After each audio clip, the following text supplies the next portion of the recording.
हम सभी जानते हैं भगवान श्री कृष्ण और राधा के प्रेम के बारे में। उनके बीच में अटूट प्रेम था और उन्होंने इस धरती पर प्रेम का सही अर्थ बताया था। श्री कृष्ण ने कहा है, सच्चा प्रेम वो होता है जिसमें दूर रहने के बाद भी हर पल दिल में उसी इंसान का नाम हो। प्रेमी का सबसे बड़ा सहारा उसका प्रेम ही होता है। जिस प्रेम में प्रमाण देना पड़े वह प्रेम नहीं है। प्रेम को प्रमाण की नहीं, समझने की जरूरत है। जिससे प्रेम करते हो उसे समझने की कोशिश करो। परखने के लिए तो सारी दुनिया पड़ी है। सृष्टि में एक प्रेम ही है जो लाख प्रयत्न करो खत्म करने का, लेकिन वो बढ़ता ही जाता है। प्रेम अगर सच्चा होगा तो वो आपकी परीक्षा नहीं प्रतीक्षा करेगा। जिस पर राधा को मान है, जिस पर राधा को गुमान है, यह वही कृष्ण है जो राधा के दिल हर जगह विराजमान है। समय देख कर नहीं, समय देकर प्रेम करना सीखो। जो आपको कहना है और आप कह नहीं पाते उसी को सरल भाषा में प्रेम कहते हैं। जहाँ आपकी कोई कीमत नहीं है वहाँ पर रुकना अनुचित है, चाहे वो किसी का घर हो या किसी का दिल। प्रेम में कोई वियोग नहीं होता। प्रेम ही अंतिम योग है, अंतिम मिलन है।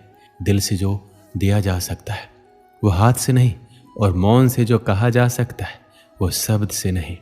अपने कभी छोड़कर नहीं जाते, जो चले गए वो अपने नहीं होते। प्रेम सुख के साथ दुख भी लाता है, पर जो उस दुख को सुख समझता है उसका प्रेम शुद्ध और सच्चा है। जब किसी के साथ भूत, वर्तमान और भविष्य समय के विचार आते हैं, बस वहीं से प्रेम का जन्म होता है। किसी से प्रेम करने की कोई वजह नहीं होती। प्रेम तो सिर्फ प्रेम है। यदि वजह है तो वो प्रेम नहीं, पसंद है। जो मनुष्य मनुष्य से प्रेम नहीं कर सकता वह परमात्मा से कभी प्रेम नहीं कर सकता। सब कुछ झूठा हो सकता है मगर प्रेम में बहाए आंसू नहीं। प्रेम और आस्था दोनों पर किसी का जोर नहीं। ये मन जहाँ लग जाए वहीं ईश्वर नजर आता है। प्रेम में दर्द हर एक को मिलता है, बस जो सह जाता है वो प्रेम निभा जाता है। मुक्ति की इच्छा का अंत हो जाना ही मुक्ति है, और प्रेम की तलाश का अंत हो जाना ही प्रेम है। हर एक चीज तब तक सुंदर है जब तक आप उसे प्रेम करते हैं। कभी कभी उनसे भी दूर होना पड़ता है जिनके साथ हम पूरी जिंदगी गुजारना चाहते हैं। जिंदगी में सच्चे प्रेम का मतलब सिर्फ वही जानता है जिसने कभी सच्चा प्रेम करके खो दिया हो। प्रेम तो आखिर प्रेम है, आज नहीं तो कल जरूर होगा। प्रेम में स्वतंत्रता दी जाती है, अधिकार नहीं पाया जाता। प्रेम का अर्थ है सभी सुख दुख और मोह से परे रहना। शादी के बाद किसी और से प्रेम करना गलत है, तो प्रेम होने के बाद किसी और से शादी करना भी गलत है। प्रेम एक पिंजरा है जहाँ सिर्फ प्रकाश से प्रकाश दिखाई देता है, परछाई नहीं। प्रेम मानवता का दूसरा नाम है। प्रेम शरीर या सुंदरता देखकर नहीं होता, प्रेम हृदय से होता है। और जहाँ दो हृदय मिल जाए वहाँ प्रेम जन्म लेता है। इस दुनिया में दो पौधे ऐसे हैं जो कभी मुरझाते नहीं। अगर वो मुरझा जाए तो उसका कोई इलाज नहीं। पहला निस्वार्थ प्रेम और दूसरा अटूट विश्वास। परमात्मा सभी को एक ही मिट्टी से बनाता है, बस फर्क इतना है कि कोई बाहर से खूबसूरत होता है तो कोई भीतर से। कल की फिक्र मत करो, जिस ईश्वर ने आज तक संभाला है वह आगे भी संभाल लेगा। श्री कृष्ण कहते हैं, जीवन में सबसे बड़ी गलती वही होती है जिससे कुछ सीखा ना जाए। प्रतिदिन सूर्य उगने के साथ ही जग उठती है कुछ कहानियाँ, कुछ संघर्ष, इच्छाएं, यात्राएं, और सभी कहानियाँ संपन्न नहीं होती। सभी संघर्ष जीते नहीं जाते, सभी इच्छाएं प्राप्त नहीं होती, और कुछ यात्राएं रह जाती है अधूरी। क्यों? अब आप में से कुछ कहेंगे प्रयास अधूरा था, कुछ मानेंगे दृढ़ निश्चय नहीं था, कुछ क्रोध करेंगे तो कुछ इस असफलता का बोझ अपने भाग्य के कंधों पर डाल देंगे। परंतु इन सब का कारण केवल एक तत्व की कमी है, और वो कमी है 2.5 अक्षर की, जो है प्रेम। प्रेम ना शास्त्रों की परिभाषा में मिलेगा, ना शास्त्रों के बल में, ना पाताल की गहराइयों में, ना आकाश के तारों में। तो ये प्रेम है कहाँ, कैसे पाया जाता है?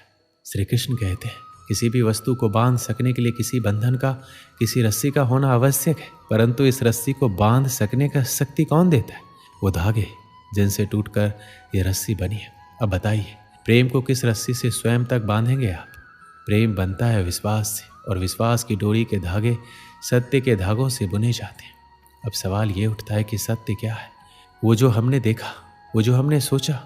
नहीं, हमारा सत्य वो है जिस पर हमने विश्वास कर लिया, और विश्वास वो जिसे हमने सत्य समझ लिया। वास्तविकता में सत्य और विश्वास एक ही सिक्के के दो छोर हैं। जहाँ सत्य नहीं वहाँ विश्वास की नींव नहीं, जहाँ विश्वास नहीं वहाँ सत्य अपना धरातल खो देता है। तो यदि किसी को सत्य जानना है तो विश्वास कीजिए, प्रेम का धरातल बन जाएगा, मन प्रसन्न हो जाएगा। जब प्रेम की बात आती है हम सबसे पहले मन में एक नायक और नायिका का चित्रण कर लेते हैं। क्यों आपके साथ भी यही होता है ना? पर क्या प्रेम केवल नायक नायिका के आकर्षण का बंधन है? नहीं, प्रेम तो परिवार से हो सकता है, माता पिता, भाई बहन, सखा मित्रों से हो सकता है, देश और जन्मभूमि के लिए हो सकता है, मानवता के लिए हो सकता है, किसी कला के लिए हो सकता है, इस प्रकृति के लिए हो सकता है। पर प्रेम कभी उस पन्ने पर नहीं लिखा जा सकता जिस पर पहले से ही बहुत कुछ लिखा हो।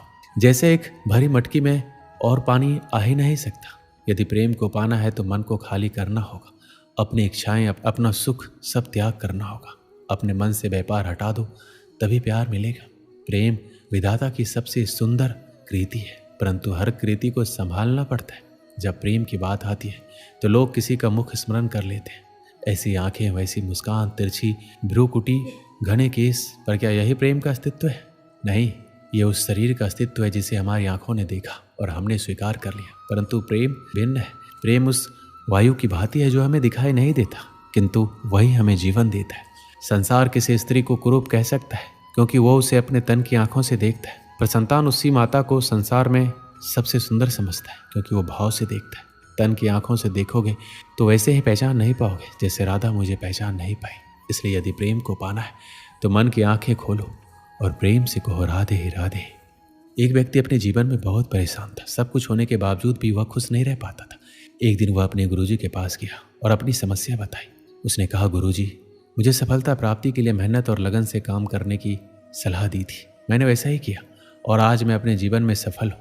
मेरे पास गाड़ी, बंगला, पैसा और ऐशो आराम के सारे साधन हैं, फिर भी मैं खुश नहीं हूँ।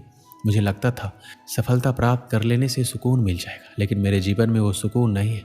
मैं खुशी और सुकून से भरा जीवन चाहता हूँ। गुरुजी, आप मेरा मार्गदर्शन कीजिए।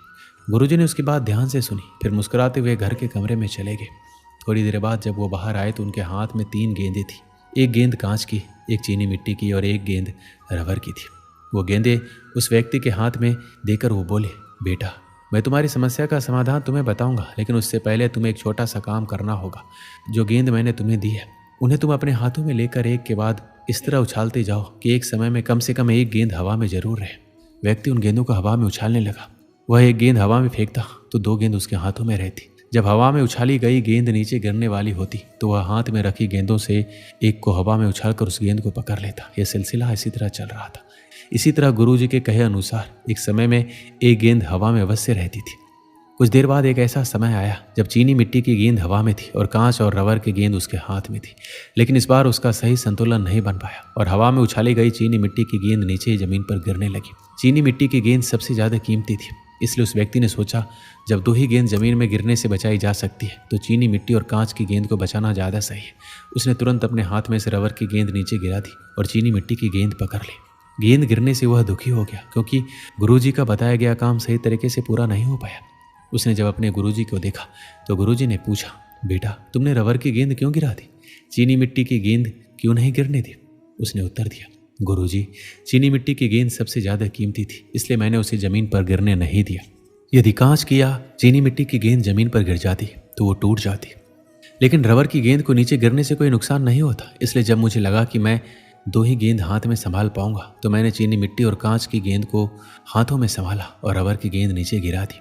ये सुनकर गुरुजी बोले, बेटा, जिस समस्या का समाधान ढूंढने तुम मेरे पास आए थे उसका समाधान तुमने खुद ही निकाल लिया। अब जरा गौर से सुनो। ये 3 गेंदें तुम्हारे जीवन की प्राथमिकताओं को दर्शाती है। चीनी मिट्टी की गेंद तुम और तुम्हारा परिवार है। कांच की गेंद तुम्हारी नौकरी, व्यवसाय, पैसे और जीवन के आवश्यक साधन है। रबर की गेंद वो विलासता की चीजें हैं जिसके बिना भी जीवन आराम से कट सकता है, जैसे महंगा मोबाइल, घड़ी, अन्य महंगे शौक। तुमने अपने जीवन में कांच और रबर की गेंद पर ध्यान दिया और नौकरी, घर, गाड़ी, बंगला, सुख सुविधाओं के सारे साधनों के साथ अपने महंगे शौक भी पूरे किए, लेकिन चीनी मिट्टी की गेंद यानी खुद पर, अपने परिवार पर ध्यान नहीं दिया। यही कारण है कि तुम्हें अपने जीवन में खुशी और सुकून की कमी खल रही है। बेटा, जीवन में आगे बढ़ते समय अपनी प्राथमिकता तय करके रखो। जब भी जीवन की 3 गेंदों का संतुलन बिगड़ता सा महसूस हो तो रबर की गेंद छोड़ो। जीवन में खुशियां सदा बनी रहेगी। इस कहानी से हमें क्या सीख मिलती है? जीवन में अक्सर ऐसा होता है कि काम और पैसों के पीछे भागते भागते हम अपने लिए और अपनों के लिए समय नहीं निकाल पाते। यही कारण है कि हम खुशी और सुकून के लिए तरस जाते हैं। जीवन में इतना तेज भी क्या भागना कि खुशियां पीछे रह जाए। अपनी प्राथमिकताओं को समझो। आगे बढ़ना और सफल होना जितना महत्वपूर्ण है उतना ही खुशियां और सुकून भी है। उन्हें नज़रअंदाज ना करें। दोस्तों इस वीडियो में बस इतना ही। मिलते हैं अगली वीडियो में। अपना ख्याल रखिएगा। जय श्री कृष्ण।